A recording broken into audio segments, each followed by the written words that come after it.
Hello students, DNAP physics YouTube channel में आप सभी का स्वागत है।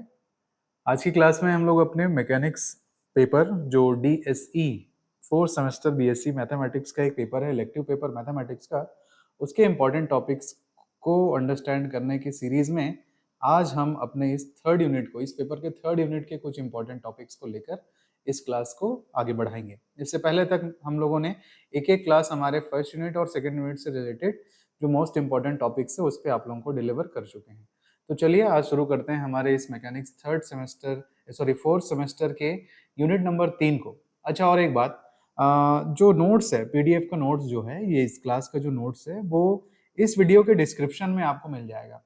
ठीक, आप इस वीडियो के डिस्क्रिप्शन में जाइएगा, वहां पे आपको यूनिट नंबर 1, 2, 3 यहाँ तक का जो कंबाइंड पीडीएफ फाइल है वहां पे मिल जाएगा। व्हाट्सएप चैनल पे जब ये पूरा मैकेनिक्स का पेपर कंप्लीट हो जाएगा तो फिर कंबाइन जो सिंगल एक बल्क फाइल बनता है, फिर व्हाट्सएप चैनल पे उसको अपन अपलोड करेंगे, क्योंकि अभी यूनिट नंबर 4 का भी कुछ कंटेंट आपको प्रोवाइड कराएंगे तो उसको एक साथ अपन करेंगे। लेकिन यहाँ तक का जितना हुआ है उसको अपन इस वीडियो के डिस्क्रिप्शन में लिंक आपको प्रोवाइड कर देंगे, वहां से आप उसको एक्सेस कर सकेंगे। ठीक है, तो चलिए आज का टॉपिक या यूनिट नंबर 3 अपन यहाँ पे चालू करते हैं। सबसे पहली बात, इस यूनिट नंबर 3 के सिलेबस में क्या क्या चीजें आपके एनईपी में, उसके बारे में थोड़ा सा बात करेंगे। हम लोग कौन कौन सा टॉपिक इसमें कवर करने वाले हैं उसके बारे में बात करेंगे। तो ये यूनिट नंबर 3 वेलोसिटीज और एक्सेलरेशन के डिफरेंट टाइप ऑफ एस्पेक्ट्स के ऊपर डिपेंड करते हुए बना हुआ है। जैसे वेग और त्वरण के विभिन्न नॉर्मल जो वेग और त्वरण आप पढ़ते हैं स्ट्रेट लाइन डायरेक्शन में या सर्कुलर डायरेक्शन में, उसके अलावा और कैसे एरोडायनामिक्स में या फिर मैकेनिक्स के फील्ड में कैसे कैसे त्वरण और वेग को पढ़ा जाता है उसके बारे में है। तो मेनली ये दो भाग में हम बांट सकते हैं। एक भाग है हमारा, यहाँ पे अगर आप देखेंगे कि वेलोसिटीज एंड एक्सेलरेशन। ये वेलोसिटी और एक्सेलरेशन दो टाइप है। एक तो है हमारा अलोंग मतलब रेडियल डायरेक्शन, और एक ट्रांसवर्स डायरेक्शन। तो ये अपने आप में एक टॉपिक बनेगा। अलोंग एंड ट्रांसवर्स डायरेक्शन में आपका वेलोसिटी क्या होगा और एक्सेलरेशन क्या होगा। ठीक, उसके बाद एक आपका इसी वेलोसिटी और एक्सेलरेशन को टेंजेंशियल डायरेक्शन में और नॉर्मल डायरेक्शन में कैसे होगा उसको आपको समझना है। ठीक, जैसे अलोंग मतलब यहाँ पे एक रेडियल वर्ड यूज होगा। रेडियल को हम लोग हिंदी में बोलेंगे त्रिज्यीय दिशा में। त्रिज्या की अकॉर्डिंग दिशा में क्या होगा जो वेलोसिटी है वो, और एक्सेलरेशन है वो। सिमिलरली ट्रांसवर्स को अनुप्रस्थ दिशा बोलते हैं हम लोग, अनुप्रस्थ तरंग, ट्रांसवर्स वेव जिसको बोलते हैं। तो अनुप्रस्थ दिशा में वेग और त्वरण कैसे होगा वो अपन को समझना है। फिर टेंजेंशियल मतलब स्पर्श रेखा के अनुदिश आपका वेग कैसे होगा और त्वरण कैसे होगा वो, और अभिलंब के अनुदिश, नॉर्मल मतलब अभिलंब रेखा, अभिलंब रेखा के अनुदिश आपका वेलोसिटी कैसा होगा और एक्सेलरेशन कैसा होगा, उस चीज को जानना है। उसके कॉन्सेप्ट को अंडरस्टैंड करने के बाद हमको इसी पे आधारित क्वेश्चंस देखने हैं जो प्रीवियस ईयर मैकेनिक्स के पेपर में यूनिट नंबर 3 से बार बार यूनिवर्सिटीज के द्वारा पूछे गए हैं वो चीज। तो यहाँ तक का टॉपिक हम लोग कवर करेंगे। फिर इसका एक सेक्शन हो जाता है सिंपल हार्मोनिक मोशन और motion under law of force या इलास्टिक स्टिंग, ये दूसरा सेक्शन है। तो भाई आधे इस सेक्शन से क्वेश्चन रहेगा और अथवा करके इस सेक्शन से क्वेश्चन रहेगा।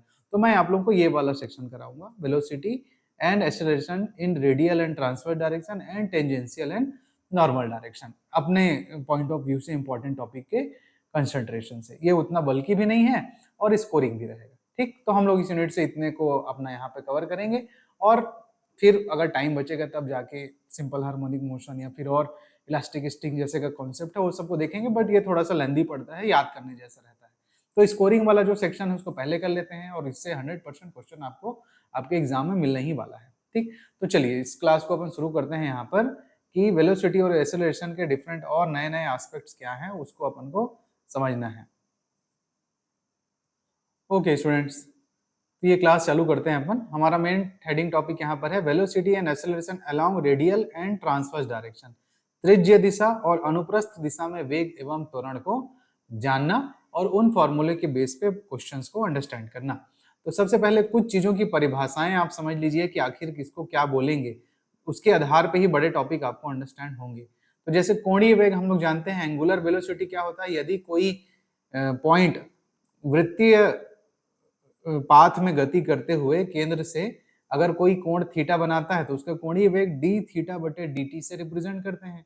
और सिंगल डेरिवेटिव को थीटा के ऊपर एक डॉट लगाकर रिप्रेजेंट करते हैं। तो ये जो थीटा के ऊपर एक डॉट लगा है वो उसके फर्स्ट ऑर्डर डेरिवेटिव को रिप्रेजेंट करता है।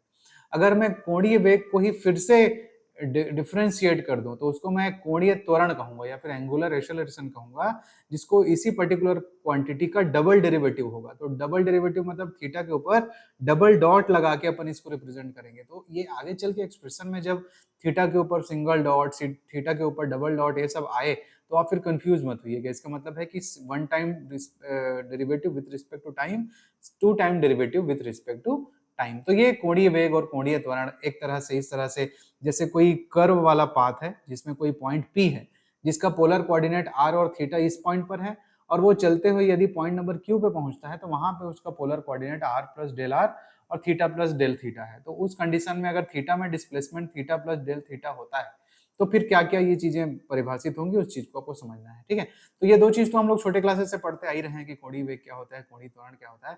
अब ये हमको समझना है कि अभी हमारा टॉपिक है कि रेडियल एंड ट्रांसवर्स डायरेक्शन में आपको वेलोसिटी और एक्सेलरेशन कैलकुलेट करना है। तो भाई आखिर त्रिज्य और अनुप्रस्थ दिशाएं होती क्या है, आपको विजुअलाइजेशन उस तरह का एक माइंड में होना चाहिए कि किस तरह के सिचुएशन को आप रेडियल और ट्रांसवर्स डायरेक्शन बोलोगे। तो सिंपल सा कंसेप्ट है, यदि ये कर्व है एक तरह से, इसमें अगर कोई पॉइंट नंबर P यहाँ पर है जो इस पर ट्रेवल कर रहा है और ये इसका केंद्र है, तो केंद्र से ये एक्स एक्सिस की तरह एक रेडियल डायरेक्शन हो गया। तो इस पॉइंट से इस पॉइंट O ओरिजिन से इस पॉइंट P को मिलाने वाली जो रेखा होगी, जो त्रिज्या के अनुदिश होगी उस वक्र के, उसको त्रिज्य दिशा बोलेंगे, ये वाला। ठीक, तो ये वाला आपका कौन सा हो गया, रेडियल डायरेक्शन। याद रखेंगे, इसके कैलकुलेशन में आपको इमेजिनेशन की जरूरत पड़ेगी, उसके बिना आपको प्लस माइनस का कंफ्यूजन होता है। इसलिए इस चित्र को अच्छे से आप दिमाग में अपने फील कर लीजिए कि रेडियल डायरेक्शन बोलेंगे किसको। ओरिजिन O से इस पॉइंट नंबर P को मिलाने वाली दिशा में अगर आप वेग या एक्सेलरेशन कैलकुलेट करते हो, वेग या त्वरण कैलकुलेट करते हो, तो वही त्रिज्यीय दिशा कहलाती है या रेडियल डायरेक्शन कहलाता है। और इसी रेखा के ठीक 90 डिग्री की कोई रेखा, जो एक रेखा जो इसी रेडियल डायरेक्शन के साथ 90 अंश का कोण बनाए, जैसे ये वाला लाइन, ठीक, ये वाला अगर पॉइंट अब P को मिलाने वाली रेखा है तो यहाँ के साथ मिला के वो 90 अंश बना है, तो उस दिशा को फिर हम क्या बोल देंगे, अनुप्रस्थ दिशा बोल देंगे। तो OP आपका त्रिज्य दिशा है और OQ आपका अनुप्रस्थ दिशा या फिर ट्रांसवर्स डायरेक्शन है। और इन दोनों के बीच कितना एंगल बन रहा है, 90 डिग्री। और पर्टिकुलर सरफेस से इसका जो एंगुलर डिस्प्लेसमेंट है या एंगुलर शिफ्टिंग है वो कितना है, थीटा का, थीटा एंगल का। और ये आपका कर्व पाथ है जिसमें ये पार्टिकल यहाँ पे चल रहा है। तो दो दिशाएं आई होप आपने इमेजिन कर ली होगी कि कब रेडियल डायरेक्शन बोलेंगे, कब इसको ट्रांसवर्स डायरेक्शन बोलेंगे, वो कहाँ पे होते हैं। ठीक, तो इस चित्र में OP गतिमान बिंदु की त्रिज्यीय दिशा कहलाएगी और OQ जो है O के लंबवत है, O के ठीक लंबवत है। थीटा कोण वृद्धि के अनुसार गतिमान बिंदु की क्या कहलाएगी जी, अनुप्रस्थ दिशा। इस दिशा को अपन बोलेंगे, अनुप्रस्थ दिशा कहलाएगी। ठीक, अब ये बेसिक फंडा आपको दिमाग में बैठ गया, तो फिर अपन इसके मेन क्वेश्चंस की ओर चलते हैं जो एग्जाम में बहुत इंपॉर्टेंट है और इसी तरीके से बोल के एग्जाम में आपसे पूछा जाएगा कि किसी बिंदु के लिए radial and transverse component of velocity and acceleration को ज्ञात कीजिए। ठीक, या प्रमेय के रूप में भी ये बोलता है इस तरह से। ठीक, हिंदी में क्या बोलेगा कि किसी कण के लिए उसके त्रिज्यीय और अनुप्रस्थ वेगों और त्वरण के घटकों को ज्ञात कीजिए। ठीक, radial and transverse component of velocity and acceleration to finding.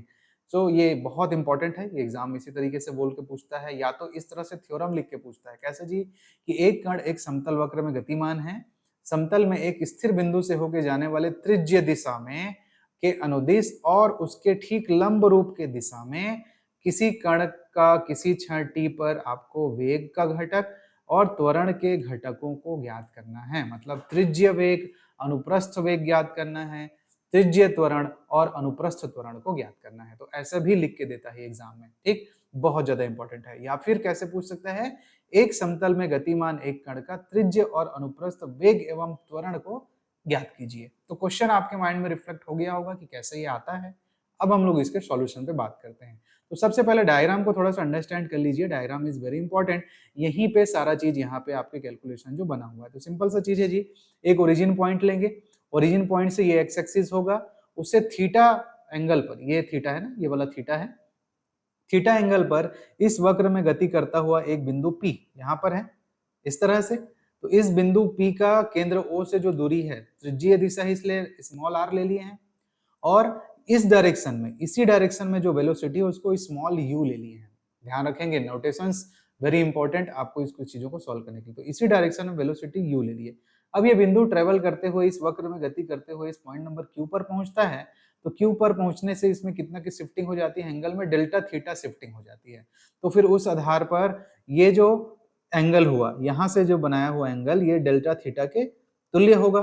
ठीक, और चूंकि यहां से यहां तक r था, तो थोड़ा सा जो शिफ्टिंग हुआ उसको हम लोग कितना बोल दिए, r प्लस डेल्टा r, यहां से यहां तक का डिस्टेंस हो गया। अब इस पर्टिकुलर डायरेक्शन में, इस त्रिज्यीय डायरेक्शन में अगर वेलोसिटी u है, ठीक, और इसके ठीक लंबवत डायरेक्शन में बिंदु P पर वेलोसिटी यदि v है, ये देखिए, तो त्रिज्यीय डायरेक्शन में वेलोसिटी को u बोले हैं और उसके ठीक लंबवत डायरेक्शन में जो वेलोसिटी है उसको v बोले हैं, स्मॉल v।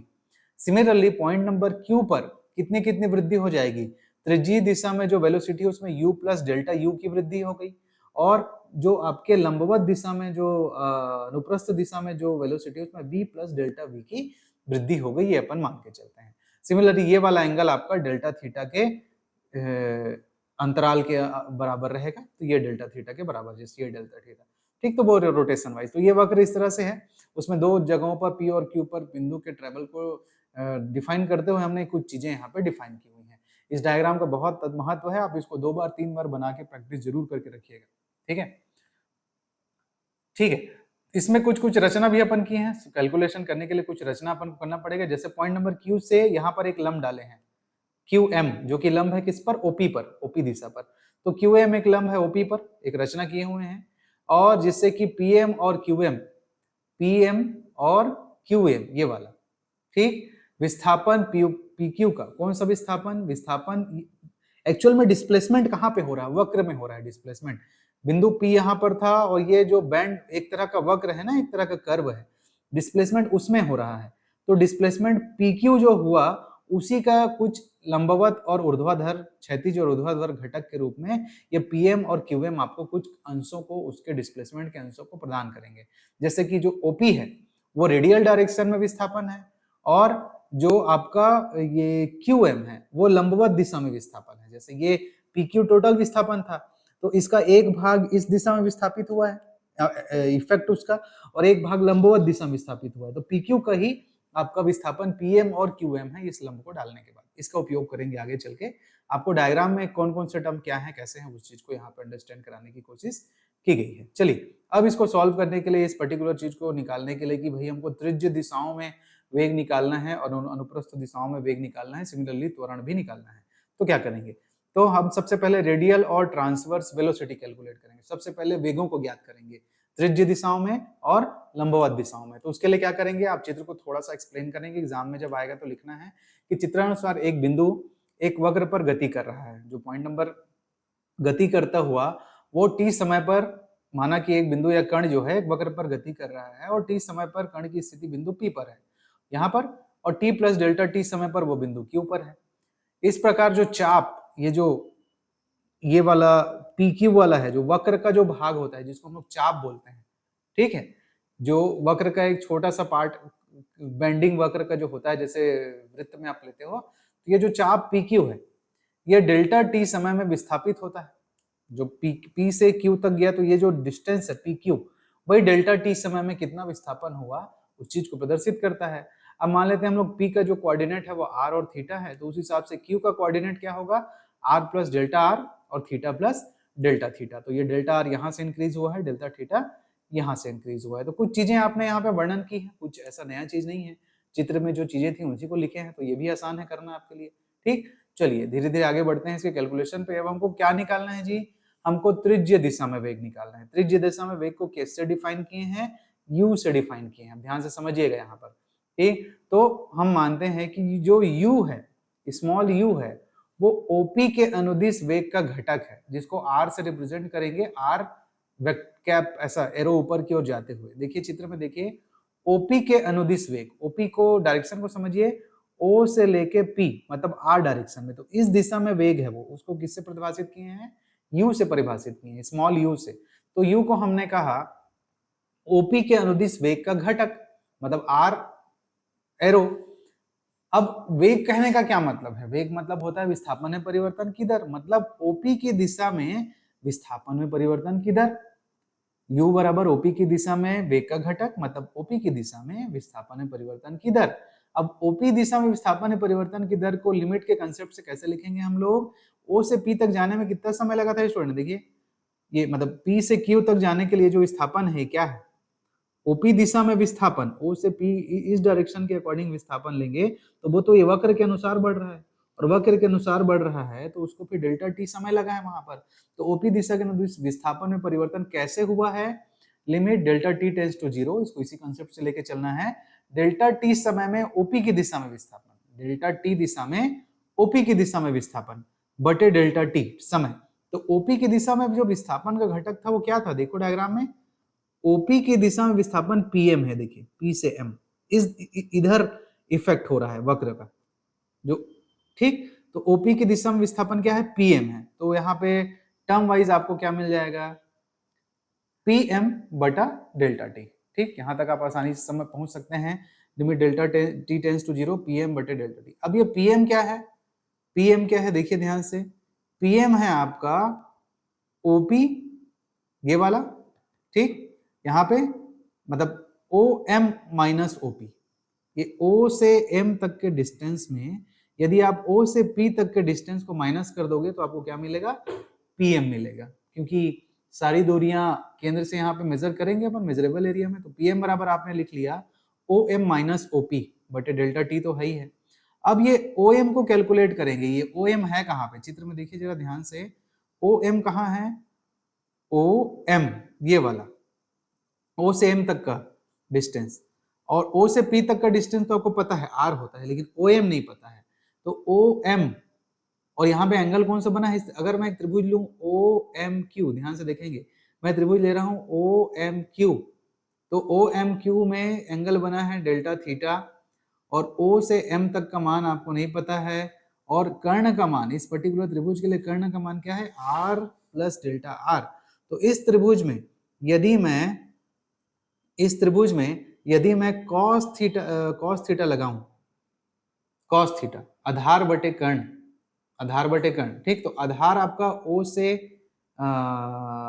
एम हो गया, और कर्ण क्या हो जाएगा? R cos r plus delta r. तो उस पर्टिकुलर त्रिभुज में हम लोगों ने कॉस थीटा लगाया, तो ओ एम का मान हमको ओ क्यू कॉस थीटा प्राप्त होगा, ठीक। मैं डायग्राम यहाँ पे ड्रॉ कर देता हूं तो आपको कंफ्यूजन नहीं होगा। डायग्राम कुछ इस तरह से बना है हमारा कि ओ था, ये वाला पॉइंट हमारा एम था, ये वाला पॉइंट हमारा एम था, और ये इस तरह से बना है, इस तरह से, और ये चाप इस तरह से गया है पी। तो ये वाला आर प्लस डेल्टा आर था ऐसा, और ये डेल्टा थीटा है, ये ओ है, ठीक। और ये वाला आपका क्यू पॉइंट है, ये वाला। तो फिर इसमें कॉस थीटा लगाओगे तो आधार मतलब ओ एम बटे कर्ण मतलब ओ क्यू बराबर कॉस डेल्टा थीटा, ऐसे, ठीक। तो उसी के अनुसार ओ एम बराबर आपको क्या मिलेगा? ओ क्यू, यहाँ पर ओ क्यू कॉस थीटा, और ओ से क्यू तक का मान आर प्लस डेल्टा आर था, तो आर प्लस डेल्टा आर यहाँ पे आपने लिख लिया। तो इस पर्टिकुलर फॉर्मूले में, और ओपी आपको पता था, ओ से पी तक का डिस्टेंस जो वैल्यू है वो आर है, स्मॉल आर है। यहाँ पे देखिए चित्र में ओ से पी तक का जो मान है ये वाला, ओ से पी तक का मान आपका स्मॉल आर, ठीक। तो ये दो चीजें आपको यहाँ पे मिल गई, उसको हमने यहाँ पे पुट किया। देखिए कि इस ओ एम की जगह हम रखेंगे r plus delta r cos theta, और इस ओपी की जगह रखेंगे स्मॉल आर बटे डेल्टा टी। अब यहाँ पे ये कॉस डेल्टा थीटा जो आया है उसको विस्तार करना है। तो कॉस थीटा का जो फॉर्मूला होता है जिसको मैक्लेरियन सीरीज बोलते हैं, तो वो नाम हम आप न याद रखें, आपको ये पता है कि कॉस थीटा का विस्तार होता है। तो cos theta is equal to 1 minus theta square by 2 factorial plus theta to power 4 by 4 factorial. तो यहाँ पे हमारे पास थीटा की जगह क्या है? डेल्टा थीटा है। तो इसी प्रकार से हम इसको विस्तार कर देंगे इस वाले टर्म को। तो देखिए क्या मिलेगा, ये आर प्लस डेल्टा आर अपने जगह पे था, 1 माइनस डेल्टा थीटा का स्क्वायर बटे 2 फैक्टोरियल, डेल्टा थीटा की power 4 by 4 factorial plus delta minus r बटे डेल्टा टी है ही है। तो जब ब्रैकेट खुलेगा तो ध्यान से आप देखेंगे कि आर प्लस डेल्टा आर का इसके साथ मल्टीप्लाई होगा, और फिर आर प्लस डेल्टा आर का इसके साथ मल्टीप्लाई होगा, इसके साथ भी मल्टीप्लाई होगा। तो ध्यान से देखेंगे तो आपको टर्म कुछ इस तरीके से मिलेगा कि अगर हम लोग डेल्टा थीटा के अधिक घातों के पदों को छोड़ दें, क्योंकि कॉस का वैल्यू बहुत छोटा है और उसके स्क्वायर का वहां पे आपको डिवाइड करते हुए अगर डेल्टा थीटा के हायर पावर के टर्म्स को अगर नेग्लेक्ट कर दें, मतलब सिर्फ फर्स्ट टर्म को यहाँ पे कैलकुलेट करें अपन, इन सारे टर्म्स को अगर नेग्लेक्ट कर दें, पहले पद को लेके चलें, तो केवल ये वाला पद और माइनस में आर ये वाला पद आएगा और नीचे में क्या है, डेल्टा टी है। तो फाइनली आपको अगले पद में इस तरह से कुछ चीजें मिलेंगी, इस तरह से कि r plus delta r dot one minus r, तो आर आर कैंसल आउट हो जाएगा ना ब्रैकेट हट के, तो आपको डेल्टा आर बटे डेल्टा टी मिलेगा। और लिमिट के कंसेप्ट में इस तरह से delta t tends to zero, delta r बटे डेल्टा टी को हम लोग क्या लिखते हैं स्टूडेंट, डी आर बटे डी टी लिखते हैं, और डी आर बटे डी टी को क्या लिखते हैं, आर के ऊपर डॉट करके, तो आर डॉट। तो ये एक्सप्रेशन किस चीज का हो गया, आर का एरो मतलब ये किस चीज को प्रदर्शित करता है, त्रिज्य वेग को प्रदर्शित करता है। त्रिज्य वेग एज अ फॉर्मूला वाइज क्या होता है, आर कैप आर डॉट होता है, मतलब डी आर बटे डी टी को ही हम लोग क्या बोलते हैं, त्रिज्य दिशा में वेग। याद करके भी चलना है फॉर्मूले को, अभी जितना फॉर्मूला निकल के आएगा वेग व त्वरण का उसको याद करके चलना है। तो फिर इस लिमिट के कंसेप्ट से डायग्राम का यूज करके हम लोगों ने बहुत ही सिंपल कैलकुलेशन के थ्रू इसको बनाया, ठीक। अब उसी प्रकार हम लोग को अनुप्रस्थ दिशा में वेलोसिटी कैलकुलेट करना है, तो उसको ध्यान से समझिएगा, उसके सॉल्यूशन को धीरे धीरे इन चीजों को इकट्ठा करके चलते भी जाना है, इसको याद भी रखना है। तो अब v निकालना है, v क्या चीज है जी, अनुप्रस्थ दिशा में वेग का घटक। तो अनुप्रस्थ दिशा है कहां पर, ओपी के लंबवत वेग का घटक। तो ओपी के लंबवत वेग का घटक कहां है, डायग्राम पे मैं फिर से आ रहा हूं, ये ओपी है, ओ से पी, और ओपी के लंबवत वेग का घटक देखिए यहाँ पर है, ओपी के लंबवत वेग का घटक ये है। तो ओपी के लंबवत वेग के घटक का विस्थापन कौन सा है, ये है क्यूएम। ओपी के लंबवत वेग घटक में विस्थापन क्या है, क्यूएम है। पीक्यू ओपी के दिशा में विस्थापन कौन सा था, पीएम था, अभी उसके लिए यू निकाल लिए हैं। अब ओपी के दिशा के लंबवत दिशा में विस्थापन का घटक कौन सा है, क्यूएम है, तो उसका उपयोग करेंगे लंबवत दिशा में। तो देखिए कैसे निकालेंगे उसको, तो भाई ओपी के लंबवत वेग का घटक मतलब थीटा एरो, ओपी के लंबवत दिशा में विस्थापन परिवर्तन की दर, तो ओपी के लंबवत दिशा में डेल्टा टी समय विस्थापन की दर जो कि क्या था, क्यूएम था। इसी चीज की बात कर रहा था अभी मैं यहाँ पे चित्र में, ये देखिए ये वाला क्यूएम। अब इस क्यूएम को कैसे कैलकुलेट करेंगे हम लोग, इस क्यूएम को कैसे कैलकुलेट करेंगे हम लोग, यहाँ पर इस पर्टिकुलर त्रिभुज में ओ एम क्यू में हम लोग अप्लाई करेंगे साइन थीटा। तो साइन होता है लंब बटे कर्ण, तो लंब मतलब ओ एम बटे कर्ण ओ क्यू, जिसका मान है आर प्लस डेल्टा आर है, और is equal to sine delta theta.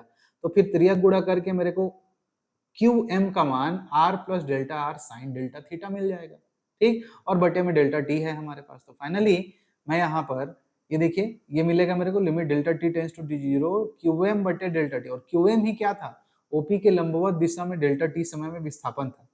अब त्रिभुज ओ एम क्यू में हम साइन अप्लाई करके साइन डेल्टा थीटा की वैल्यू इतनी प्राप्त कर लेंगे, जिससे कि क्यू एम की वैल्यू आपको O Q sine delta theta मिलेगा, और ओ क्यू क्या था, आर प्लस डेल्टा आर था, तो उसको वैल्यू पुट कर देंगे यहाँ पर। तो finally you have O Q sine delta theta बटे डेल्टा टी, और इस पर्टिकुलर ओ क्यू का मान क्या था, आर प्लस डेल्टा आर, और बटे में डेल्टा टी है। साइन को भी मैक्लेरियन सीरीज से हम या फिर एक्सपेंडिंग जो साइन का सीरीज एक्सपेंडेशन होता है उससे अपन इसको विस्तार कर देंगे। तो जिसका विस्तार का फॉर्मूला ये होता है, साइड में आपके लिखा गया है कि sine theta is equal to theta minus theta cube by factorial 3 विषम पावर में, ठीक, 5 7 ऐसा करके। तो उस आधार पे हम अपने एक्सप्रेशन को जब लिखते हैं कि r plus delta theta minus delta theta cube बटे 3 फैक्टोरियल, सिमिलरली 5 फैक्टोरियल 7 फैक्टोरियल ऐसा करके। और इसमें भी अगर हम लोग केवल फर्स्ट पद को लें और अधिक घात के पदों को यदि नेग्लेक्ट करें, अधिक घात के पदों को, इन वाले पदों को अगर नेग्लेक्ट करें तो केवल फर्स्ट टर्म बचेगा। तो फर्स्ट टर्म को मल्टीप्लाई कर दिए ऐसा यहाँ पर, और उस फर्स्ट टर्म को मल्टीप्लाई करने के बाद फिर से जो छोटे राशियों के मल्टीप्लीकेशन था उसको भी नेग्लेक्ट कर दिया। मतलब ये डेल्टा थीटा का मल्टीप्लीकेशन आर के साथ होगा, इस डेल्टा थीटा का मल्टीप्लीकेशन डेल्टा आर के साथ होगा। तो जो वाला term delta R plus delta theta into है वो अपने आप में बहुत छोटा टर्म है, ठीक। यहाँ पे जब इसको मल्टीप्लाई करोगे आप तो delta R into delta theta अपने आप में बहुत ही स्मॉल टर्म है, वैल्यू बहुत, क्वांटिटी बहुत कम है, इसलिए इसको भी नेग्लेक्ट करने पर केवल आपको आर डेल्टा थीटा बटे डेल्टा टी का एक टर्म मिलेगा, इस तरह से आर डेल्टा थीटा बटे डेल्टा टी। और डेल्टा थीटा बटे डेल्टा टी लिमिट के साथ जब इसको ऐसे आप लिखोगे, लिमिट जब इसमें अप्लाई हो जाएगा तो r d थीटा बटे dt लिखोगे, और d थीटा बटे dt को हम लोग क्या बोलते हैं जी, थीटा के ऊपर कैप बोलते हैं। तो इस प्रकार थीटा एरो या फिर अनुप्रस्थ वेग का जो सूत्र आपको क्या मिल गया, r into theta cap, r into theta cap. ये किसका सूत्र है, अनुप्रस्थ वेग का फॉर्मूला है। ठीक, कैलकुलेशन इजी है, बहुत ध्यान से आपको करना है, 2 बार बना के रखेंगे, आसानी से आप पेपर में इसको लिख के आ सकते हैं। इस प्रकार हम लोगों को रेडियल डायरेक्शन में और उसके लंबवत डायरेक्शन मतलब ट्रांसवर्स डायरेक्शन में वेग के घटक क्या क्या प्राप्त हुए, एक r डॉट मिला जो त्रिज्य वेग है, और एक r थीटा डॉट मिला जो कि अनुप्रस्थ वेग है, जो कि r एवं थीटा के वृद्धि के अनुसार है। तो आधा पोर्शन हम लोगों ने यहाँ पे कैलकुलेट कर लिया। किस चीज को कैलकुलेट कर लिया, वेगों को कैलकुलेट कर लिया त्रिज्य और अनुप्रस्थ दिशाओं में। अब हम लोगों को त्वरण के घटकों को कैलकुलेट करना है त्रिज्य और अनुप्रस्थ दिशाओं में। ये 10 नंबर में आएगा स्टूडेंट, बड़े मार्क्स का क्वेश्चन आने वाला है। ठीक है, तो इसलिए इसको बड़े ध्यान से आपको बना के चलना है, और बहुत चांसेस है कि आपके एग्जाम में ये रिफ्लेक्ट होगा ही होगा। ठीक, चलिए तो आगे बढ़ते हैं। अब हमको क्या कैलकुलेट करना है, अगला त्वरण को कैलकुलेट करना है। त्वरण के लिए भी वही कंसेप्ट अपन को लगाना है, बहुत ध्यान समझिएगा, बहुत कॉमन सेंस का चीज है, इजिली बन जाएगा। तो देखो भाई, त्रिज्य त्वरण निकालना है, तो त्रिज्य त्वरण मतलब क्या होगा, त्रिज्य दिशा में, त्रिज्य दिशा कौन सी थी, ओपी का दिशा। चित्र में फिर से लेके जा रहा हूं आपको, त्रिज्य दिशा कौन सी है, कहाँ गया डायग्राम, ये वाला, ओ से पी की दिशा ही त्रिज्य की दिशा है, और इसके ठीक लंबवत दिशा जो है अनुप्रस्थ की दिशा है, ट्रांसवर्स डायरेक्शन है। तो ओपी डायरेक्शन में अब मेरे को कैलकुलेट करना है एक्सेलरेशन, और एक्सेलरेशन मतलब त्वरण मतलब वेग में परिवर्तन को कैलकुलेट करना है इस डायरेक्शन में। तो इस डायरेक्शन में वेगों में कितना परिवर्तन होगा, क्या होगा, उस चीज को अपन को कैलकुलेट करना है। तो कैसे कैलकुलेट करेंगे उस चीज को ध्यान से समझिएगा, बहुत यहाँ पे इमेजिनेशन का यूज होने वाला है। तो हमें कैलकुलेट करना है रेडियल और ट्रांसवर्स एक्सेलरेशन। सबसे पहले त्रिज्य त्वरण, रेडियल एक्सेलरेशन किसको बोलोगे, समय के सापेक्ष ओपी के अनुदिश वेग में परिवर्तन की दर को ही त्वरण बोलते हैं। किस दिशा में, ओ बना हुआ है तो ओ से पी डायरेक्शन में, पी अगर यहाँ पे इसी डायरेक्शन में अपन को वेग में परिवर्तन देखना है, मतलब लिमिट कंसेप्ट लगाएंगे, मतलब limit delta T tends to 0, delta t समय में ओपी के अनुदिश वेग में परिवर्तन ओ से पी दिशा में बटे डेल्टा टी, मतलब टी प्लस डेल्टा टी समय पर ओपी के अनुदिश वेग, क्योंकि टाइम चेंज हुआ था, टी प्लस डेल्टा टी समय पर ओपी के अनुदिश वेग और टी समय पर ओपी के अनुदिश वेग। भाई टाइम, दो टाइम इंटरवल था ना, एक टी समय था और एक टी प्लस डेल्टा टी समय था। तो टी प्लस डेल्टा टी समय पर ओपी के अनुदिश वेग कितना होगा, टी प्लस डेल्टा टी समय पर ओपी के अनुदिश वेग कितना होगा। ठीक, तो उसको अगर आप ध्यान से देखें तो उस चीज को ध्यान समझेंगे, यहाँ पर कैसे मिलेगा जी, टी समय पर ओपी के अनुदिश वेग तो यू है, और del t plus delta t समय पर ओपी के अनुदिश वेग क्या है उसको ध्यान समझिएगा। तो जो टोटल वेग है आपका, ये वाला देखिए डायग्राम में, यहाँ पे देखिए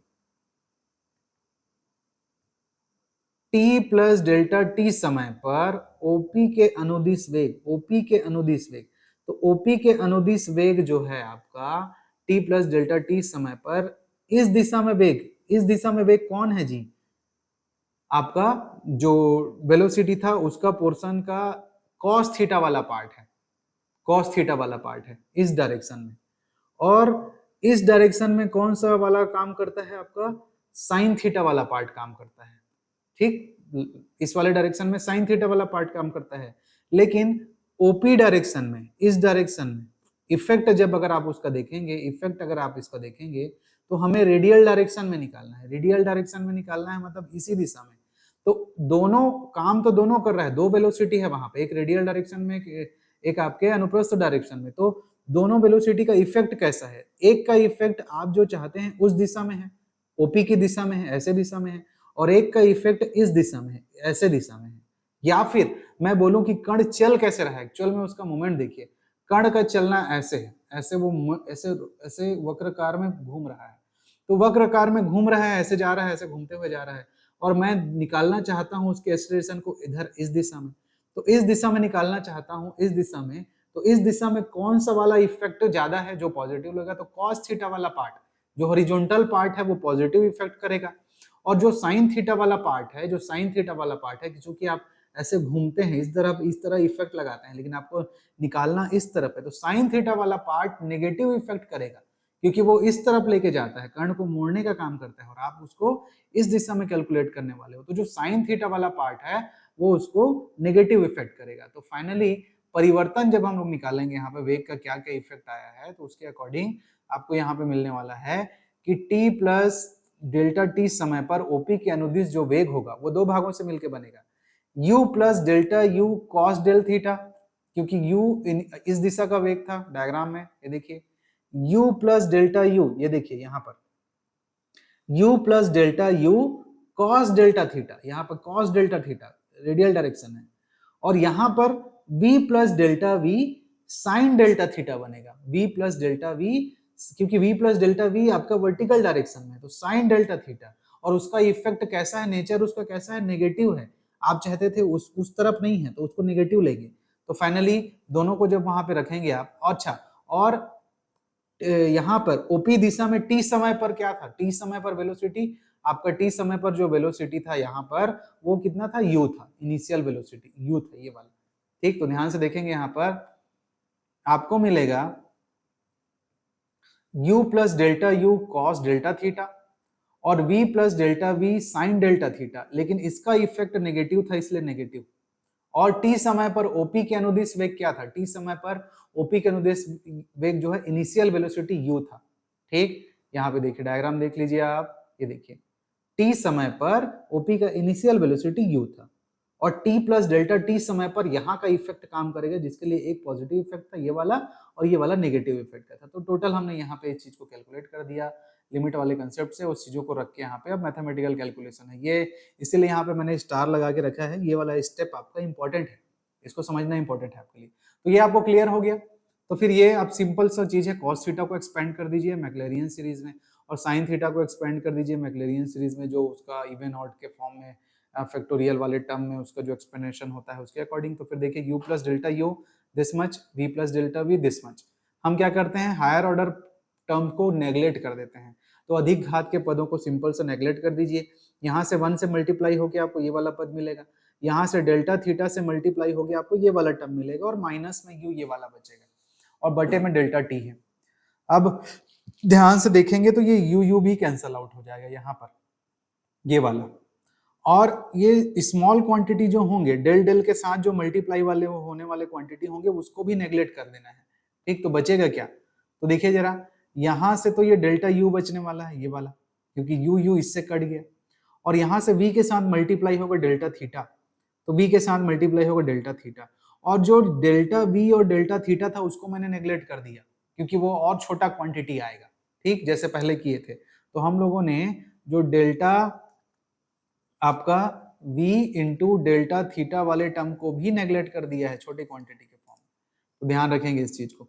तो फाइनली ये वाला एक्सप्रेशन आपको मिलेगा, निकल के आएगा, ये देखिए कि limit delta t tends to 0 del u minus v delta theta बटे डेल्टा t, इसको दोनों के लिए बटे में ले जाइए, लिमिट डिस्ट्रीब्यूट कर दीजिए, तो here you have del u बटे del t minus limit delta t tends to 0 v delta theta बटे डेल्टा t, ये डेल u बटे डेल t इसको ओवर द लिमिट du बटे dt बोलेंगे, माइनस v इसको d थीटा बटे dt बोलेंगे, और du बटे dt लिखने का मतलब क्या है, u क्या चीज है, u अपने आप में विस्थापन में परिवर्तन की दर है, जिसको dr बटे dt बोलोगे या फिर r कैप बोलोगे, सॉरी r डॉट बोलोगे, और v क्या चीज है, डेल्टा थीटा बटे डेल्टा t, तो वैसे ही है, तो v मतलब r डेल्टा थीटा बटे डेल्टा t, ठीक।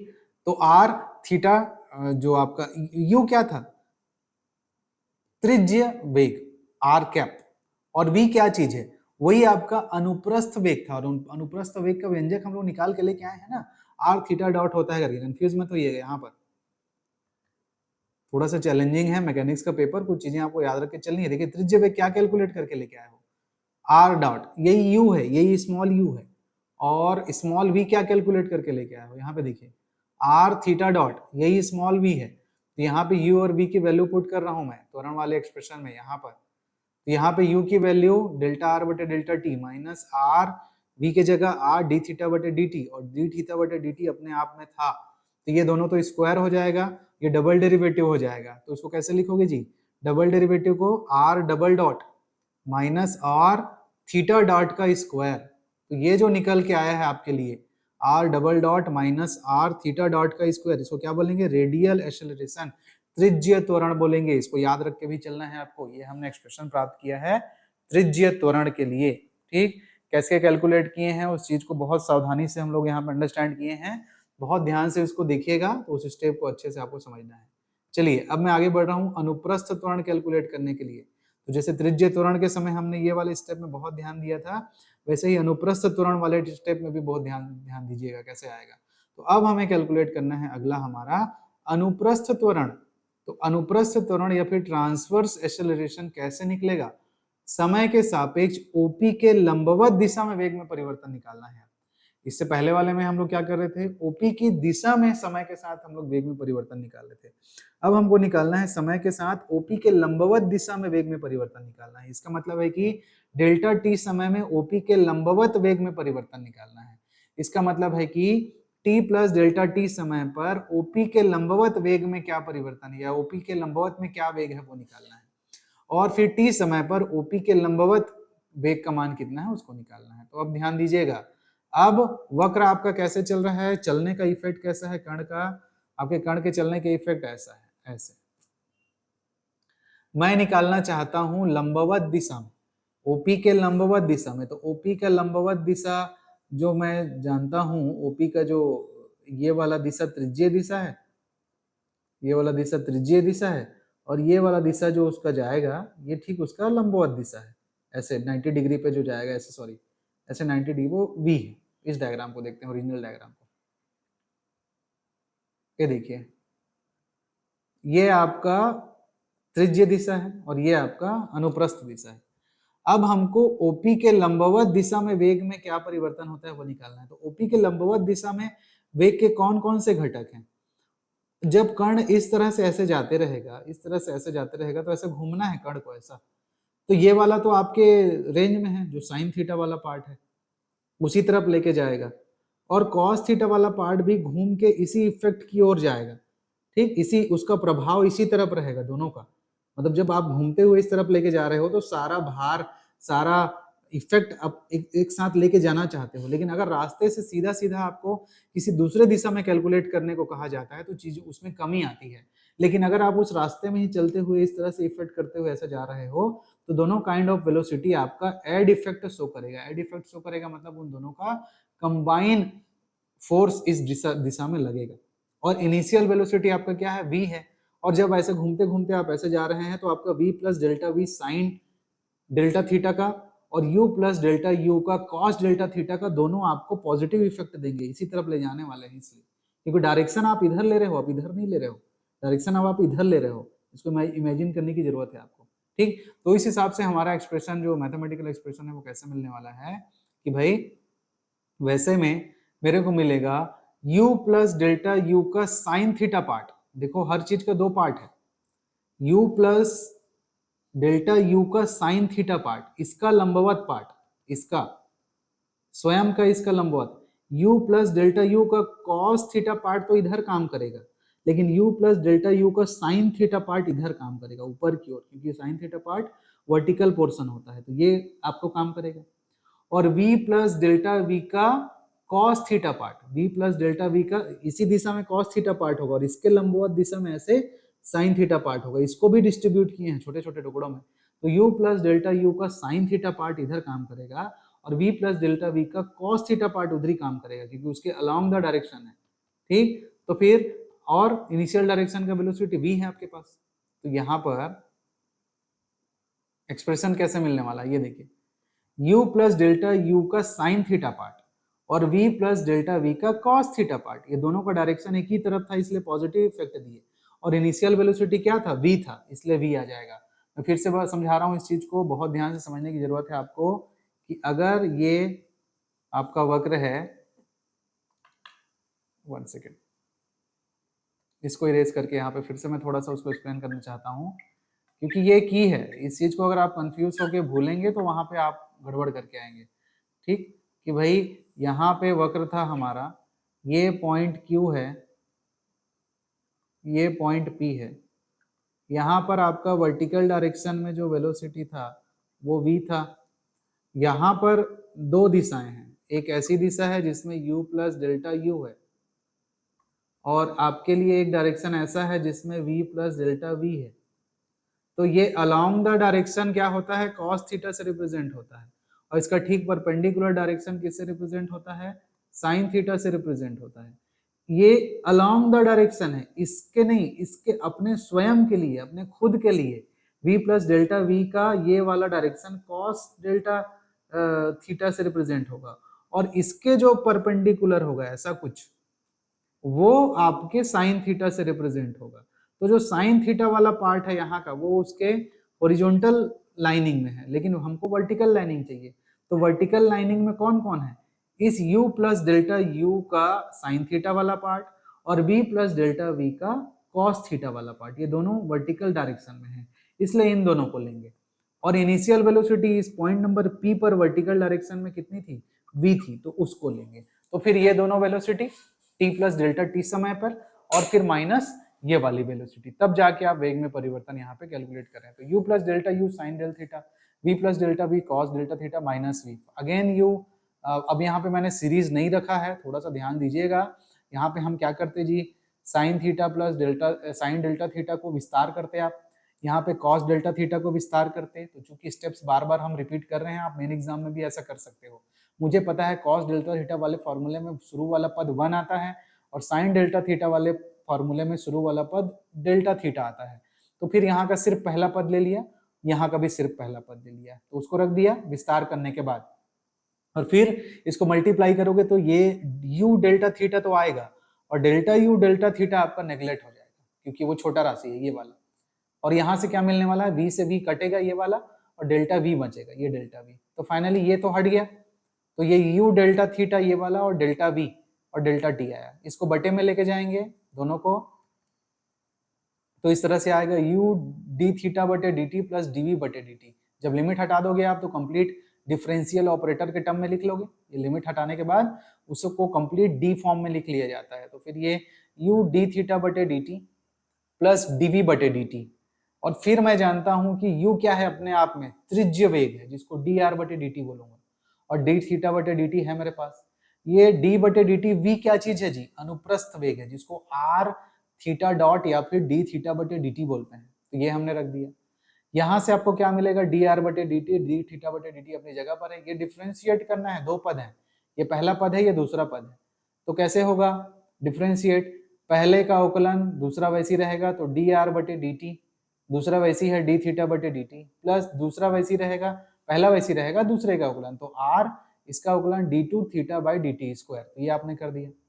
तो फाइनली समेटेंगे इसको, तो कैसे कैसे मिलेगा, ये r d theta square by dt square, ये वाला पद, और ये दो बार हो जाएगा, ये दो बार आ गया है ना, ये और ये दोनों, क्योंकि ये ऐसे थोड़े लिखने में मिस्टेक है, इसलिए d थीटा बटे dt भी है यहाँ पर। तो ये जुड़ के दो बार हो गए, तो 2dr बटे dt इंटू d थीटा बटे dt। अब सिंपल फॉर्म में इसको डॉट फॉर्म में लिख लीजिए, r थीटा डबल डॉट लिखोगे इसको, प्लस 2 r डॉट और थीटा डॉट बोलोगे।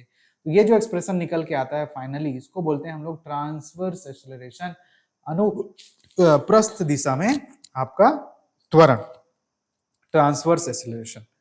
ठीक है, तो ये वाला एक्सप्रेशन हुआ। आप थोड़ा सा ध्यान रखेंगे, इस पर्टिकुलर एक्सप्रेशन को ऐसे भी लिखा जाता है बैलेंस करके, इसी एक्सप्रेशन को इसको बैलेंस करके ऐसे लिखा जाता है। अगर आप इसको फिर से फैक्टराइज करोगे तो ये यही मिलेगा वापस आप, तो कंफ्यूज मत होंगे। क्वेश्चन बनाने के लिए इस चीज का भी यूज किया जाता है। तो आप अनुप्रस्थ त्वरण का ये वाला फॉर्मूला भी याद रखिएगा कि अनुप्रस्थ त्वरण को 1/r d बटे dt r square theta dot भी बोलते हैं, इसको याद करके रखना है। ये तो याद करके रखना ही है कि अनुप्रस्थ त्वरण का फॉर्मूला क्या है, r theta double dot plus 2r dot theta dot.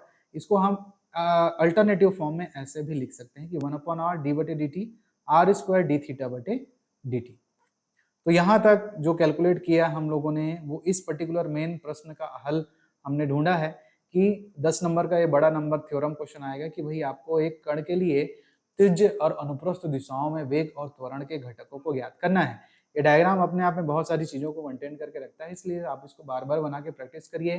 कुछ रचना के पद थे, कुछ इमेजिनेशन का पोर्शन था, तो भाई यू हमने निकाला, कैसे निकालने हैं लिमिट के कंसेप्ट से, तो आर डॉट मिला, वी हमने कैलकुलेट किया तो आर थीटा डॉट मिला, फिर त्वरण निकालने के लिए ये वाला स्टेप जो बहुत इंपॉर्टेंट है, जिसको स्टार लगा के हम रखे हैं, उसको बड़े ध्यान से आप समझिएगा। जो कंपोनेंट फॉर्म है उसके डायरेक्शन किधर है, उस चीज को डायग्राम के आधार पे समझना आपके लिए बहुत महत्वपूर्ण है। तब वो नेगेटिव इफेक्ट देगा कि पॉजिटिव इफेक्ट देगा, उस चीज को समझ के चलना है। तो यहाँ पर भी वैसे ही करके हम लोगों ने त्रिज्य त्वरण का कैलकुलेशन किया इस तरह से, और सिमिलरली उसी डायग्राम से हम लोगों ने अनुप्रस्थ त्वरण का कैलकुलेशन किया यहाँ पर से। तो ये इफेक्ट, ये पॉजिटिव, नेगेटिव और कंपोनेंट इफेक्ट को मैंने यहाँ पे आपको कोशिश की है कि आपको दिमाग में बैठ जाए, क्योंकि अगर बैठ गया तब इजी है, नहीं तो फिर रटने वटने जैसा होगा और कंफ्यूज होगा, अंततः आप पेपर में नहीं लिख पाओगे। तो थोड़ा सा ध्यान दीजिएगा इसको। तो ऐसा करके हम लोगों ने ये अनुप्रस्थ त्वरण का भी फॉर्मूला प्राप्त कर लिया, जिसको अल्टरनेटिव फॉर्म में ऐसा भी लिखा जाता है। तो ये 4 फॉर्मूले हमने निकाल के प्राप्त कर लिए हैं, त्वरण के 2 और 2 वेग के। ठीक, तो ये पेपर में इस तरह से पूछा जाता है। अब हमें इन्हीं फॉर्मूलों पे, जो अभी फॉर्मूले हम लोगों ने सीखे हैं, उस पर बेस्ड यूनिवर्सिटीज के क्वेश्चन जो हैं 3-4 क्वेश्चन, उसको मैं आपके लिए डिलीवर कर रहा हूँ, जो कि इंपॉर्टेंट है बहुत ज्यादा। ये भी अपने आप में थ्योरम वाइज पूछा जा सकता है या तो क्वेश्चन पूछा जा सकता है। तो यहाँ तक तो एक पार्ट हुआ अपना, है ना। अब हम कुछ क्वेश्चन यहाँ पे करेंगे जो कि यूनिवर्सिटीज के एग्जाम्स में, डिफरेंट यूनिवर्सिटीज के एग्जाम में बार बार इस मैकेनिक्स के पेपर में पूछे जाते हैं। तो आप चाहें तो यहाँ पे एक ब्रेक ले सकते हैं, फिर इसको पॉज करके आप थोड़ा सा रेस्ट वेस्ट लेके फिर क्वेश्चन बनाने की अंडरस्टैंडिंग को चालू कर सकते हैं। ठीक है, ओके ओके स्टूडेंट।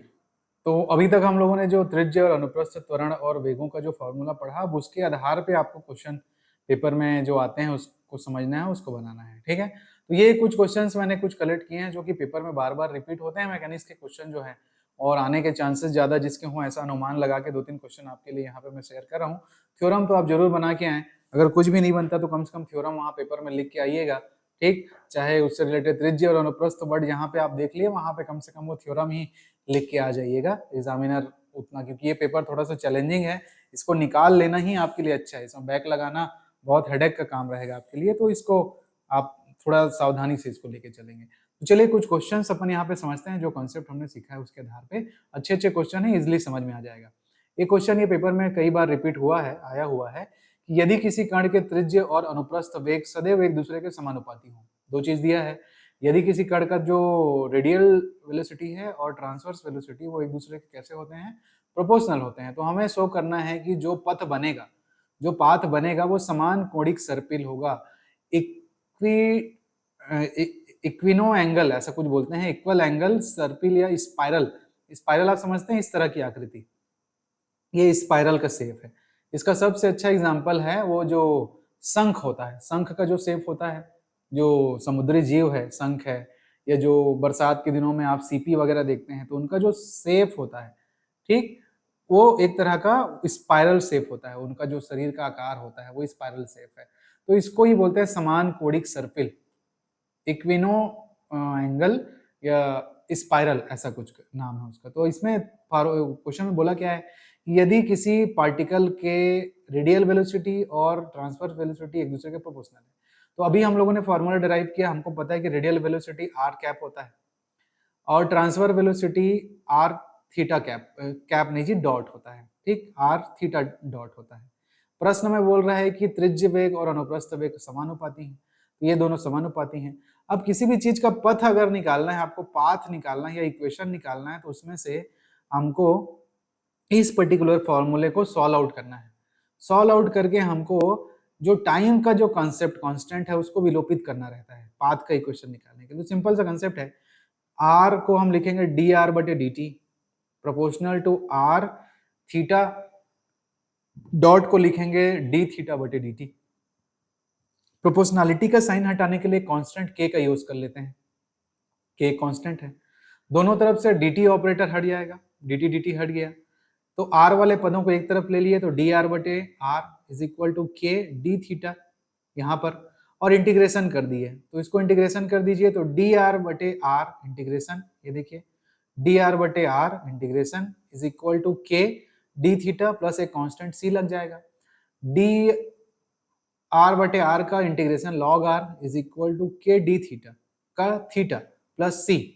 अब इसको e to the power k theta आएगा, ये लॉग इधर जाएगा तो, और e to the power c आएगा, e to the power c आएगा, तो उसको इंक्लूड करके हम plus e to the power c को एक नया कांस्टेंट हम a बोल देते हैं, तो r is equal to a e to the power k theta के फॉर्म में रिप्रेजेंट करेगा। ये ऐसा जब भी कोई एक्सप्रेशन आपको मिलेगा e to the power something of that, तो वो एक इक्वी एंगुलर स्पाइरल का इक्वेशन होता है। e की पावर थीटा एंगल अगर एक्सपोनेंशियल फॉर्म में चढ़ा हुआ है, एंगल यदि एक्सपोनेंशियल फॉर्म में चढ़ा हुआ है तो वो अपने आप में एक स्पाइरल के इक्वेशन को रिप्रेजेंट करता है। तो ये इक्वेशन इस तरह से एक स्पाइरल के समीकरण को प्रदर्शित करता है करके आप ऐसा एक डायग्राम भी छोटा सा बना के आ जाइएगा।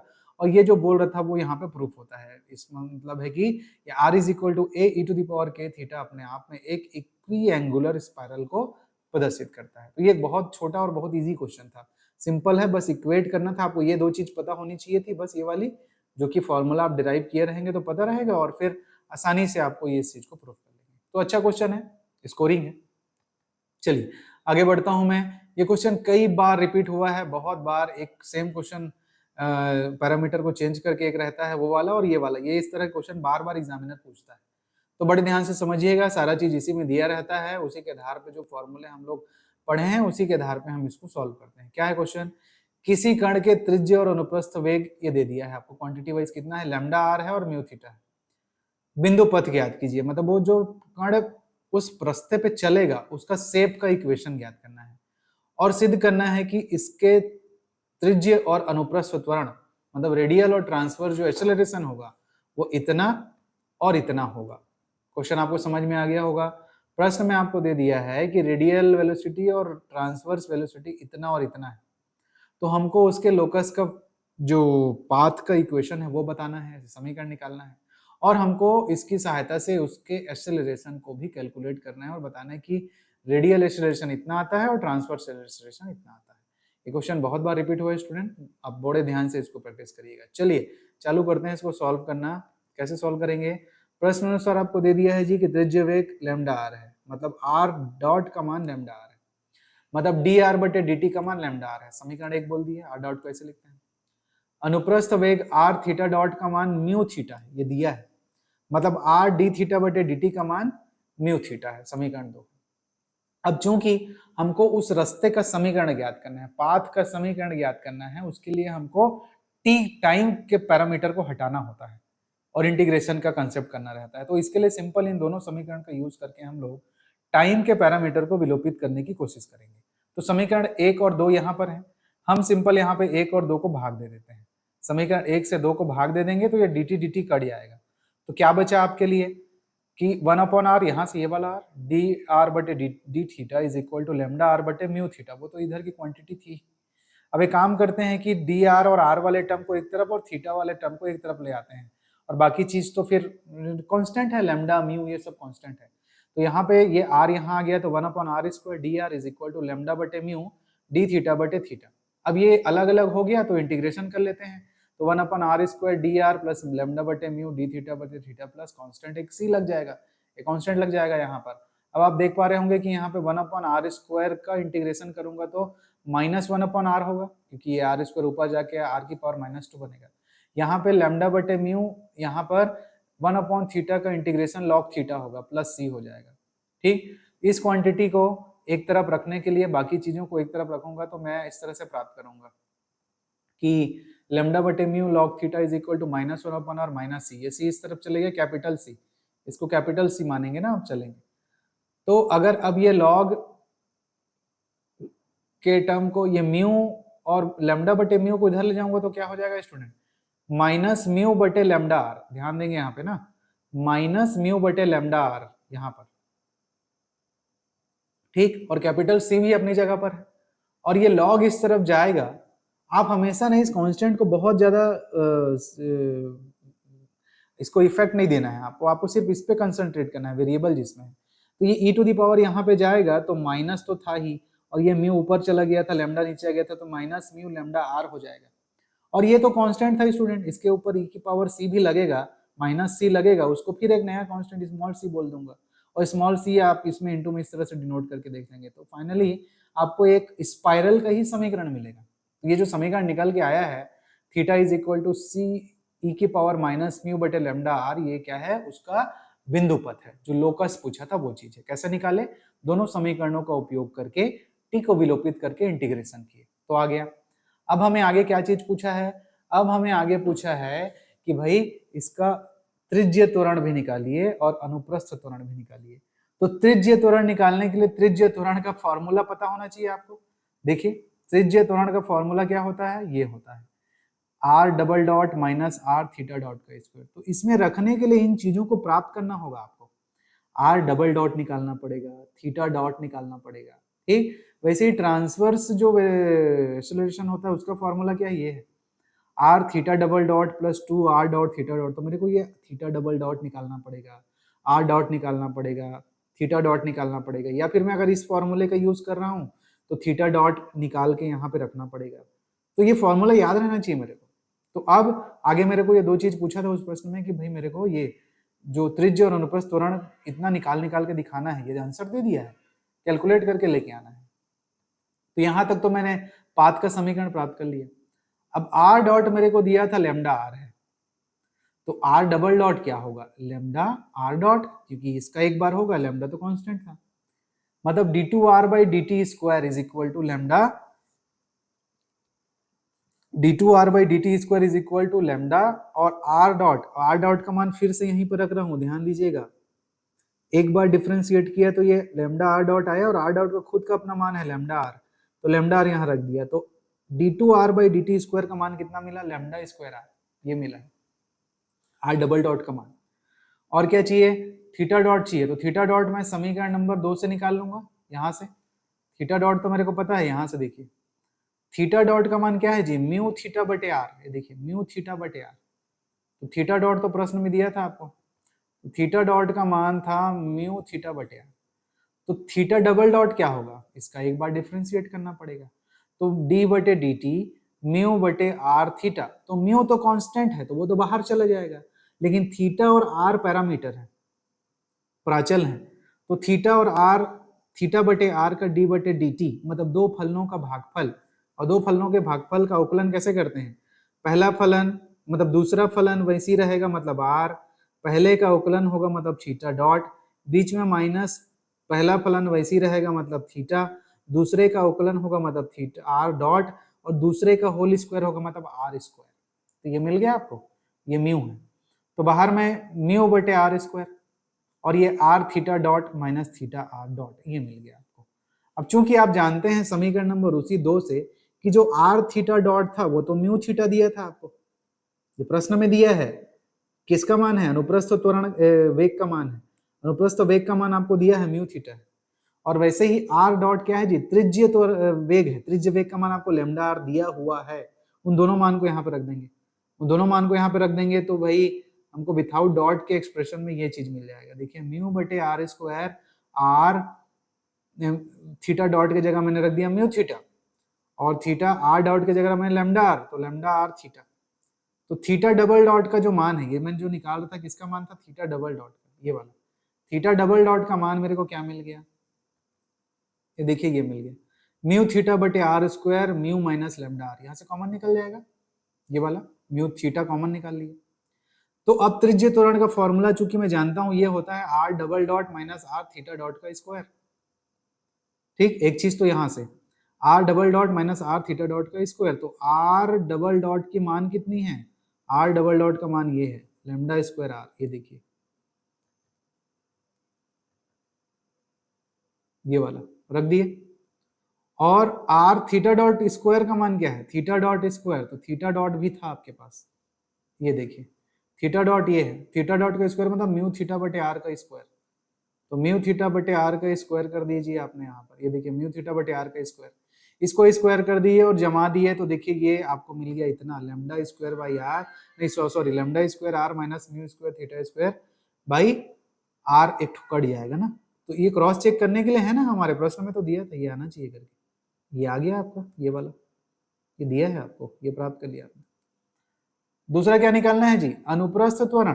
तो अनुप्रस्थ त्वरण कैसे निकालेंगे, अनुप्रस्थ त्वरण का फॉर्मूला होता है मैं ये वाला मैं जानता हूं, 2r dot theta dot plus r theta double dot, सबका मान पता है मेरे को। 2r डॉट का मान क्या है लैम्डा आर, थीटा डॉट का मान क्या है म्यू थीटा बटे r, plus r theta double dot का मान क्या है, ये भी निकाले हो आप, इसीलिए निकाल के रखे थे इसको, ये देखिए थीटा डबल डॉट का मान म्यू थीटा बटे r square mu minus lambda r, उसको ले जाके रख दिए वहां पे ये वाला, और फाइनलाइज कर दो इसको, जोड़ जाड़ के जो भी घटा बढ़ा दो, तो फाइनली आपको म्यू थीटा कॉमन है लैम्डा प्लस म्यू बटे आर, तो ये मिल गया, एक आंसर ये हो गया। ये प्रूफ होता है, ये क्वेश्चन बहुत बार रिपीट हुआ है ना, बहुत अच्छा क्वेश्चन है और बहुत ईजी भी है, आपको सिर्फ फॉर्मूला पता होना चाहिए, दिया है ये निकालना था, तो एक बढ़िया क्वेश्चन था, इसको हम लोगों ने सॉल्व किया। ठीक है, चलिए और मैं अगले क्वेश्चन की ओर मूव करता हूं। आई होप ये क्वेश्चन आपको समझ में आ गया होगा। लोकस हमको निकालना था टी को विलोपित करके, और हम लोगों को त्रिज्य और अनुप्रस्थ त्वरण के लिए जो जो चीजों की जरूरत थी वो फॉर्मूलों का यूज करके निकाले और उसको कैलकुलेट किए। ठीक, एक ये वाला क्वेश्चन भी बहुत पॉपुलर है जो बार बार रिपीट होता है इस तरह का क्वेश्चन। ठीक, एक कण एक समान सर्पिल वाले पाथ जिसका इक्वेशन दिया है r is equal to a e to the power m theta पर कांस्टेंट वेलोसिटी से गति कर रहा है। याद रखेंगे बोल दिया है कांस्टेंट वेलोसिटी से, अचर वेग से गतिमान है। हमें त्रिज्य और अभिलंबवत दिशा में वेग और त्वरण घटकों को ज्ञात करना है, त्रिज्य एवं ट्रांसवर्स डायरेक्शन। ठीक, जो अनुप्रस्थ ही उसी को अभिलंबवत भी बोलते हैं, कंफ्यूज मत होइएगा। हमें त्रिज्य और अभिलंबवत दिशा में वेग और त्वरण को ज्ञात करना है यदि आपके पाथ का समीकरण दिया हुआ है। स्पाइरल का समीकरण दे दिया है, ये चीज है। हमें निकालना है त्रिज्य त्वरण, त्रिज्य वेग, अनुप्रस्थ त्वरण, अनुप्रस्थ वेग। तो r दिया है तो r डॉट क्या होगा, एक बार अवकलन करोगे तो भाई a e to the power m theta, और एक्स्ट्रा में क्या आएगा, थीटा m आएगा, m आएगा एक्स्ट्रा में, और चूंकि r था और ये थीटा है तो एक बार थीटा डॉट भी आएगा। ये एक बार अवकलन करने के बाद की चीज है ना। a कांस्टेंट था, e to the power m theta का e to the power m theta, m extra और थीटा का थीटा डॉट। अब am e to the power m theta, am e to the power m theta theta dot, लेकिन जो a e to the power m theta है उसको फिर से आप r बोल सकते हो, तो finally r m theta dot किसका मान है, r डॉट का मान है।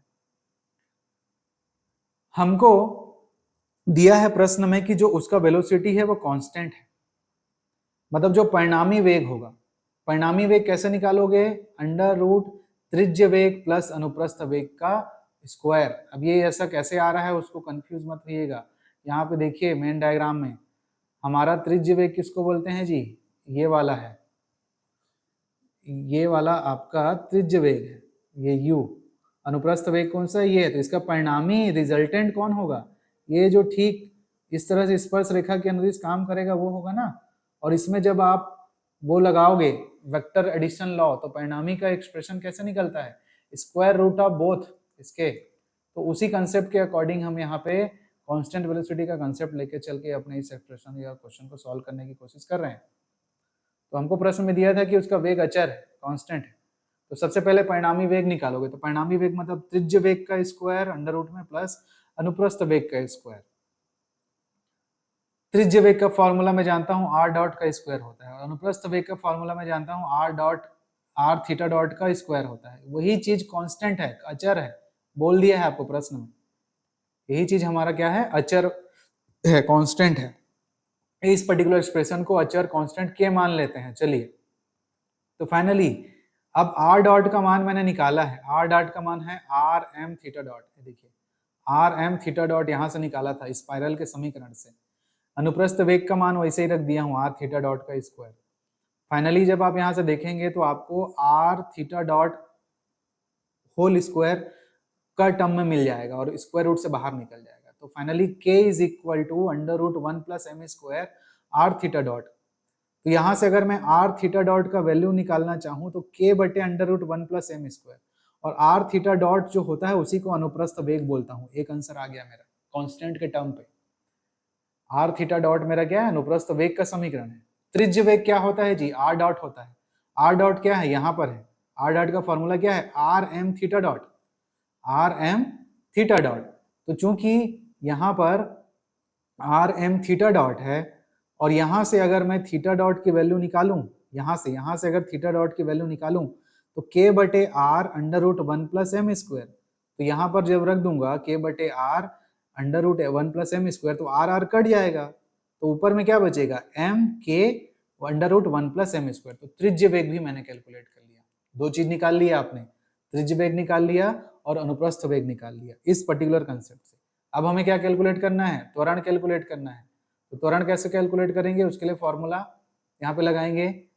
अब चूंकि हमें दिया है कि त्रिज्य वेग कांस्टेंट है, आर डॉट कांस्टेंट है, ये देखिए आर डॉट, इसको देखेंगे, ये देखिए, ये देखो, ये त्रिज्य वेग का जो एक्सप्रेशन आया है, त्रिज्य वेग का जो एक्सप्रेशन आया है, आर डॉट का जो मान आया है वो एम के under root 1 plus M square है, जहां पर एम भी कांस्टेंट है, के भी कांस्टेंट है, कोई भी वेरिएबल नहीं है यहाँ पर। मतलब आर डबल डॉट निकालोगे तो क्या मिलेगा, 0 मिलेगा। देखो मतलब आर डॉट हमको क्या मिला, कांस्टेंट मिला, तो आर डबल डॉट निकालूंगा तो क्या मिलेगा, 0 मिलेगा। अनुप्रस्थ वेग का समीकरण क्या था मेरा, आर थीटा डॉट के बटे under root 1 plus M square. इसको जब अवकलन करोगे आप, इसको अवकलन करोगे इस पर्टिकुलर एक्सप्रेशन को, तो ये पहला फलन, ये दूसरा फलन है, तो पहला फलन दूसरे का अवकलन प्लस दूसरा फलन पहले का अवकलन, इस तरफ क्या मिलेगा, 0, क्योंकि ये कांस्टेंट है, ये वाला कांस्टेंट है। अब त्रिज्य त्वरण का फॉर्मूला क्या होता है स्टूडेंट, त्रिज्य त्वरण का फॉर्मूला होता है are double dash minus are theta dot का whole square. R double dot तो 0 मिला है यहां से, और आर थीटा डॉट का स्क्वायर, ठीक, आर थीटा डॉट का स्क्वायर, जहां पर आर का अगर मैं मल्टीप्लाई कर दूं, यहां पर आर का ऊपर नीचे मल्टीप्लाई कर दूं तो ये आर थीटा डॉट का होल स्क्वायर बन जाएगा। और आर थीटा डॉट में निकाला हूं, ये देखो ये वाला आर थीटा डॉट, तो आर थीटा डॉट यहां रख दिया, आर थीटा डॉट का यहाँ पे, तो ये स्क्वायर हो गया। तो फाइनली त्रिज्य त्वरण क्या मिल गया आपको हल करने के बाद, माइनस के स्क्वायर बटे आर अंडर रूट मतलब ब्रैकेट में 1 प्लस एम स्क्वायर, एक आंसर ये हो गया। अनुप्रस्थ त्वरण कैसे निकालूंगा, तो अनुप्रस्थ त्वरण का एक फॉर्मूला ये भी होता है, मैंने बोला था कि क्वेश्चन बनाने में यूज होता है, 1 अपॉन आर डी बटे डी टी ब्रैकेट में आर स्क्वायर थीटा डॉट का स्क्वायर। और चूंकि अभी मैंने निकाला है कि आर 1 अपॉन आर डी बटे डी टी, ये आर स्क्वायर थीटा डॉट का मान कितना होता है, तो कैसे निकालोगे, इस पर्टिकुलर एक्सप्रेशन में आर का मल्टीप्लाई कर दो, इसमें देखो आर का दोनों पक्षों में मल्टीप्लाई कर दूंगा तो आर स्क्वायर थीटा डॉट हो जाएगा ना, तो आर के बटे under root 1 plus M square, उसी चीज को यहाँ पे रख दिए हैं, ये देखिए k r under root 1 plus M square. इसको डिफ्रेंशिएट करना है तो जो कांस्टेंट है वो तो बाहर निकल जाएगा, के बटे under root 1 plus M square तो बाहर निकल जाएगा, केवल डी आर बटे आपका डी टी मिलेगा, जिसको आर डॉट बोल दोगे ऐसा। तो के बटे R under root 1 plus M square R dot, और आर डॉट की वैल्यू ऑलरेडी आपको पता है, आर डॉट की वैल्यू आप निकाले हुए हैं, सारा आंसर आपको उसमें लाना है ना, कांस्टेंट के फॉर्म में रखना है, डॉट डॉट के फॉर्म में नहीं। ये देखो आर डॉट की वैल्यू एम के under root 1 plus M square है, उसको ले जाके वहां पे रख देंगे, उसको ले जाके वहां पे रख देंगे, ये देखिए, तो एम के under root 1 plus M square, finally ये स्क्वायर रूट मर्ज हो जाएगा, तो फाइनली एम के square R under root 1 plus M square. तो ये आपने त्रिज्य त्वरण अनुप्रस्थ त्वरण भी निकाल लिया। तो ये बहुत इंपॉर्टेंट क्वेश्चन है स्टूडेंट, बहुत बार पेपर में पूछा गया है ये, आप इसको बहुत अच्छे से प्रिपेयर करिएगा। ये क्वेश्चन एक क्वेश्चन मैं आप लोगों के प्रैक्टिस के लिए यहाँ पे दे रहा हूँ, ये सेकंड क्वेश्चन जैसा ही है, ये भी पेपर में रिपीट होता है इसी तरीके से। अगर सेकंड क्वेश्चन आपको समझ में आ गया है, बन गया है, तो आप इससे आसानी से इसको बना सकते हैं। वैसे ही किसी कण के त्रिज्य और अनुप्रस्थ वेग आपको इतना और इतना दिया है, क्वांटिटी बस बढ़ाया इसमें, सिद्ध कीजिए कि उसका जो पथ है इतना होगा, और सिद्ध कीजिए कि उसका जो त्वरण होगा त्रिज्य और अनुप्रस्थ वो ये वाला टर्म और ये वाला टर्म आएगा आपका, ठीक। थोड़ा सा क्वांटिटी मैंने बढ़ाया है, क्वेश्चन के अकॉर्डिंग आप आसानी से इसको सॉल्व कर सकते हो। कैसे बनेगा, इस क्वेश्चन जैसे बनेगा, सेम ये वाला, ठीक। त्वरण और वेग दे दिया था आपको, त्वरण निकालना था और पथ का समीकरण निकालना था, ऐसे ही बनेगा हूबहू। तो ये रहा आज का क्लास, जो कि त्रिज्य और अनुप्रस्थ दिशाओं में वेग एवं त्वरण पे आधारित था। उस पे हम लोगों ने एग्जाम के लिए बहुत इंपॉर्टेंट जो क्वेश्चन हमारे अनुमान के अनुसार है उसको भी यहाँ पे कवर किया है, और एक प्रैक्टिस का क्वेश्चन आपके लिए भी दिया है जो कि आसानी से आपसे बन ही जाएगा अगर आप इस क्लास को बहुत अच्छे से करते हैं तो, ठीक। इसी पर्टिकुलर यूनिट का एक पोर्शन और है जिसपे मैं एक और क्लास आप लोगों को डिलीवर करूंगा कि टेंजेंशियल और नॉर्मल डायरेक्शन में वेलोसिटी और एक्सेलरेशन। अभी जो हम पढ़े हैं वो रेडियल और ट्रांसवर्स डायरेक्शन में है, अभी इसी का एक पोर्शन है जिसको टेंजेंशियल या स्पर्श रेखीय दिशा में और अभिलंबवत दिशा में कैसे आप वेगों को और त्वरण को डिफाइन करते हैं, घटकों को निकालते हैं, और उस पर आधारित भी अपन कुछ क्वेश्चन करेंगे। तो इतना कर लेने के बाद इस यूनिट से इतने चांसेस रहेंगे कि आपको क्वेश्चन मिल जाएंगे, आप आसानी से बना पाएंगे, ठीक है। तो इस क्लास को मैं यहीं तक करता हूँ। आई होप आपको ये टॉपिक अच्छे से समझ में आया होगा। कहीं कहीं पे चीजें थोड़ी सी लेंदी हैं, आपको याद करना पड़ेगा, इमेजिनेशन करना पड़ेगा, इस डायग्राम को बड़े अच्छे से समझिएगा, क्योंकि यहाँ पे वेग निकालना तो ईजी है, ये वेग आप आसानी से निकाल लोगे। जो त्वरण निकालने का समीकरण है उसमें ये जो इक्वेशन स्टार मैंने बना के रखे हुए हैं, यहाँ पे आपको ठीक ठाक इमेजिनेशन करके कब पॉजिटिव हो रहा है कब नेगेटिव हो रहा है उस चीज का कंसेप्ट बनाना है, जो कि ड्यूरिंग एक्सप्लेनेशन मैंने बहुत कोशिश की है कि मैं आपको उस चीज को समझा सकूं। ठीक है, कब ये एड इफेक्ट हो रहा है, कब अगले वाले सब्ट्रैक्टिंग इफेक्ट है यहाँ पे, और इस वाले एक्सप्रेशन में वो क्यों जुड़ जा रहा है। यहाँ पर भी ये स्टार नोटेशन मैंने ऑलरेडी इस पद में दिया हुआ है, तो इसे आप अपने हाथों से बना के देखिए अच्छे से। इतने टॉपिक्स को आसानी से आपके 10-12 नंबर का गारंटी यहाँ पे बन जाता है।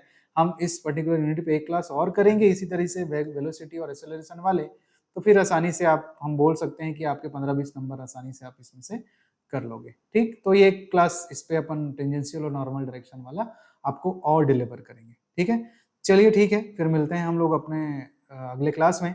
याद रखेंगे इसका पीडीएफ इस वीडियो के डिस्क्रिप्शन में डाला हुआ है, यूनिट नंबर 1, 2, 3 तीनों का। ठीक, कंबाइंड पीडीएफ व्हाट्सएप चैनल पे तब डलेगा जब मैं मैकेनिक्स के अपने तरफ से जितने टॉपिक करा सकता हूँ वो करा लूंगा, तो फिर एक बल्क का पीडीएफ मैं वहां पे डाल दूंगा। ठीक है, चलिए मिलते हैं हम लोग हमारे नए क्लास में, तब तक के लिए आप अच्छे से तैयारी करते रहिए। Okay, thank you.